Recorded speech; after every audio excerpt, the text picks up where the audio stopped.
Olá pessoal, bem-vindos a mais uma aula de Química Orgânica. Eu sou o Leonardo e hoje iremos conversar um pouquinho sobre acidez e basicidade de compostos orgânicos. Pessoal, uma das formas mais convencionais que a gente tem de se identificar um ácido na química orgânica é procurando pela presença do grupo carboxila. Aqui a gente tem dois casos de ácidos orgânicos que possuem esse grupo funcional. Este aqui é o ácido acético, que está presente no vinagre, e este aqui é o ácido tartárico, que está presente no vinho. Pessoal, notem que enquanto o ácido acético tem apenas um grupo carboxila, o ácido tartárico tem dois grupos carboxilas. Portanto, ele tem dois prótons ácidos, que a gente chama aqui. Ou seja, como vocês viram em outras aulas, isso daqui indica que o ácido tartárico é um ácido diprótico. E o que isso significa? Isso significa que, na presença de uma base, esse ácido irá interagir primeiro via um de seus prótons, e só depois que esse primeiro próton tiver sido totalmente consumido, ele vai começar a interagir com a base a partir do segundo próton. Mas, pessoal, como que a gente faz para quantificar acidez e basicidade em química orgânica? Bom, para isso, a gente utiliza uma escala numérica que envolve a constante de dissociação ácida de uma molécula. Isso permite que a gente expanda a ideia de acidez e basicidade para outros compostos que não necessariamente possuem este grupo funcional aqui, que é o grupo carboxila. Para isso, a gente pode considerar um equilíbrio de dissociação de um ácido HA qualquer. Esse ácido se dissocia em H+, e A-, e este equilíbrio possui uma constante de dissociação ácida, que é chamada de Ka. Pessoal, o Ka é um número, e ele pode ser calculado através da seguinte expressão. Ka é igual à concentração de H+, vezes a concentração de A-, dividido pela concentração de HA. Este é um cálculo de uma constante de equilíbrio, dado pela razão entre a concentração dos produtos e a concentração do reagente. Mas muitas vezes, esse Ka é um número bem pequenininho. E para que a gente evite ficar falando 0,00 alguma coisa, normalmente a gente utiliza esse valor transformado através de um operador. Esse operador é o menos log. Então, ao invés de usar o Ka, a gente usa menos log de Ka. E menos log também é chamado de P. Portanto, menos log de Ka é a mesma coisa que pKa. Então, quando a gente trabalha com menos log de Ka, a gente está falando de pKa. E pessoal, quanto menor o valor do pKa, mais forte é o ácido. Por quê? Menos log de Ka, que é igual ao pKa, também é a mesma coisa que dizer log de 1 sobre Ka. E, portanto, quanto menor o valor do pKa, maior é o valor do Ka, o que significa que esse equilíbrio está mais deslocado para a direita, ou seja, associado à produção de H+, associado à ionização desse ácido. Aí, por exemplo, se a gente analisar essas duas moléculas aqui, o ácido acético e o fenol, o ácido acético tem o valor de um pKa igual a 4,7 e o fenol tem um valor de pKa de 10. Só para vocês terem uma ideia, se a gente transformasse isso em Ka, a gente teria aproximadamente para o ácido acético um valor de 1,7 vezes 10 a menos 5, e para o fenol a gente teria um valor de Ka de 10 vezes 10 a menos 10. Isso é muito pequeno, né? É até difícil da gente falar. Então é melhor a gente trabalhar com pKa mesmo, né? É muito mais fácil a gente falar que o fenol tem um pKa de 10 do que falar que o fenol tem um Ka de 10 vezes 10 a menos 10. Mas ainda assim, pessoal, isso também fornece pra gente pistas sobre a acidez desses compostos. Por exemplo, quando a gente compara os valores de Ka dessas duas moléculas, a gente percebe que elas diferem em 5 unidades de potência da base 10. Ou seja, aqui a gente tem uma potência elevado a 10 a menos 5 e aqui uma potência elevado a 10 a menos 10. O que diz pra gente que o ácido acético é 10 a quinta vezes mais forte do que o fenol em termos de acidez. Ou a gente também pode chamar 10 a quinta de 100.000. Então, o ácido acético é 100.000 vezes mais ácido do que o fenol. Mas aí, como que a gente pode dizer que o fenol é um ácido se ele não tem uma carboxila? E aí é agora que o pKa entra em ação. Como eu comentei com vocês, apesar da carbonila ser a forma mais comum da gente identificar um ácido na química orgânica, esse comportamento não é restrito à presença desse grupo funcional. Mas e quando a gente não tem o número do pKa? Quando a gente não tem o valor do pKa? Como é possível comparar a acidez? Para isso, a gente pode analisar a estrutura das espécies conjugadas. Todo ácido desprotonado gera uma base conjugada. No caso do ácido acético, ele gera o acetato. E no caso do fenol, ele gera o fenolato, que também pode ser chamado de fenóxido. Vocês se lembram que a gente comentou que os elétrons nunca estão parados numa estrutura, né? Então, quando uma molécula ela é desprotonada, a gente pode analisar a movimentação dos elétrons através da ressonância.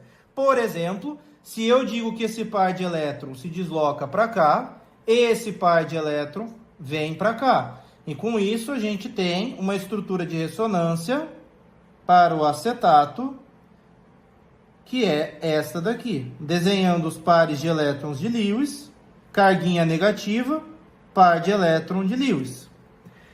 Agora, se a gente movimenta essa carga de volta para cá, a gente volta aqui no começo. Então a gente pode perceber que essas duas estruturas elas são simétricas. Tudo bem? No caso do fenolato, se a gente desloca esse par de elétron para cá, o par de elétron do benzeno vai ser deslocado para um átomo de carbono. E aí a gente tem uma estrutura de ressonância, que é essa daqui que vou desenhar para vocês, em que o par de elétron fica no átomo de carbono e ele pode se movimentar ao entorno dessa estrutura molecular. Então, por exemplo, se esse par de elétron se desloca para cá, este par de elétron vem para cá, e aí a gente tem uma outra estrutura de ressonância, em que o par de elétron fica aqui, carguinha está aqui, outra ligação dupla, e a ligação do carbono com o oxigênio. Esse par de elétron pode vir para cá, esse daqui vem para cá. Então, daí a gente tem uma outra estrutura de ressonância, dada por esta daqui, em que o par de elétron agora está nesse átomo de carbono, e aqui a gente tem a dupla com o oxigênio. Ele também pode se movimentar para cá e deslocar esse par de elétron de volta para o átomo de oxigênio, em que a gente tem esta estrutura aqui. E aí, por fim, quando a gente olha para essa estrutura, a gente percebe que ela é muito parecida com a estrutura inicial. Ela só se difere da posição dessas ligações duplas no anel de benzeno. Mas isso é fácil de resolver. A gente desloca esse par de elétron para cá, esse daqui vem para cá, e esse vem para cá, e a gente volta para a estrutura de partida. Bom, pessoal, o que é interessante da gente analisar aqui? No ácido acético, quando ele é desprotonado, a gente gera o acetato, e nessa estrutura, a carga negativa está sempre em um átomo eletronegativo. Carga negativa no oxigênio aqui, carga negativa no oxigênio aqui. No fenolato, em algum momento, essa carga negativa vai passar pelos átomos de carbono. E o átomo de carbono é menos eletronegativo do que o oxigênio. Isso vai interferir na estabilidade dessa estrutura. E, consequentemente, interfere também na força dessa base. Logo, se o acetato só tem estrutura em que a carga negativa está no átomo de oxigênio, essa base ela é mais fraca do que o fenolato. Então, a gente vai escrever aqui que ela é uma base conjugada mais fraca. E se o acetato é mais fraco que o fenolato, então o ácido acético é um ácido mais forte do que o fenol. Por quê? Todas as vezes que a gente tem um ácido forte, gera uma base conjugada fraca. Todas as vezes que a gente tem um ácido fraco, gera uma base conjugada forte. Ou seja, se o ácido acético é um ácido mais forte do que o fenol, então isso significa que o pKa do ácido acético é mais baixo do que o pKa do fenol. E de fato, como a gente tinha visto anteriormente, a gente tem aqui o ácido acético com um pKa de 4,7 e a gente tem o fenol com um pKa de 10. Tudo bem? Então, é muito importante a gente saber correlacionar essa questão do valor numérico com a estrutura. Quando a gente tem o valor, fica fácil da gente conseguir distinguir quem é o ácido mais forte e quem não é. Mas se a gente não tem o valor do pKa, para a gente fazer essa distinção, a gente olha sempre para as estruturas conjugadas desse ácido que está sendo posto para a gente. É análogo também, pessoal, a quando a gente analisa, por exemplo, uma base. Uma base forte vai gerar um ácido conjugado fraco. Uma base fraca vai gerar um ácido conjugado forte. E a mesma análise que a gente fez aqui é válida também para quando é posto para vocês, por exemplo, analisarem o caso de uma base e distinguir aí a questão dos valores dados nessa escala numérica. Bom, isso também é verdade para outras moléculas. Por exemplo, se ao invés de comparar o fenol com o ácido acético, eu quisesse compará-lo com o ciclohexanol, já de cara a gente pode ver uma diferença estrutural entre essas moléculas. Uma delas tem um benzeno e a outra um ciclohexano. Isso interfere na mobilidade dos elétrons, né, pessoal? Como a gente viu anteriormente, as estruturas de ressonância do fenolato.